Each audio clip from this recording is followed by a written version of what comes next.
ಅಮೆರಿಕದ 48 ಗಂಟೆಗಳ ಡೆಡ್ಲೈನ್ ಮುಗಿಯೋಕೆ ಕೆಲವೇ ಹೊತ್ತು ಬಾಕಿ ಇರುವಾಗಲೇ ಟೆಹರಾನ್ ಮೇಲೆ ಬಾಂಬ್ಗಳ ಸುರಿಮಳೆ ಆಯಿತು. ಇಡೀ ಪ್ರಪಂಚಕ್ಕೆ ಈಗ ಒಂದೇ ಭಯ, ಶುರುವಾಯ್ತಾ ಮೂರನೇ ಮಹಾಯುದ್ಧ ಅಂತ. ಅಮೆರಿಕದ ಅಟ್ಯಾಕ್ ನಿಂದ ಇರಾನ್ನ ಪ್ರಮುಖ military radar system complete collapse ಆಗಿದೆ. ಇತ್ತ ಇಸ್ರೇಲ್ ಇರಾನ್ನ ಹಣದ ಮೂಲವಾಗಿರೋ ತೈಲ ಬಾವಿಗಳನ್ನೇ ಟಾರ್ಗೆಟ್ ಮಾಡೋಕೆ ಗ್ರೀನ್ ಸಿಗ್ನಲ್ ಕೊಟ್ಟಿದೆ. ಆದ್ರೆ ಇರಾನ್ ಸುಮ್ನೆ ಕೂತಿಲ್ಲ.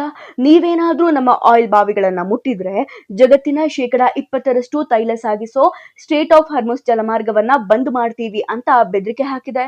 ಇದು ಬರೀ ಅಲ್ಲಿನ ಯುದ್ಧ ಅಷ್ಟೇ ಅಲ್ಲ, ಈಗಾಗಲೇ ಇಂಟರ್ನ್ಯಾಷನಲ್ ಮಾರ್ಕೆಟ್ ಅಲ್ಲಿ ಕಚ್ಚಾ ತೈಲದ ಬೆಲೆ ಪ್ರತಿ ಬ್ಯಾರಲ್ಗೆ ಬರೋಬ್ಬರಿ $110 ದಾಟಿದೆ.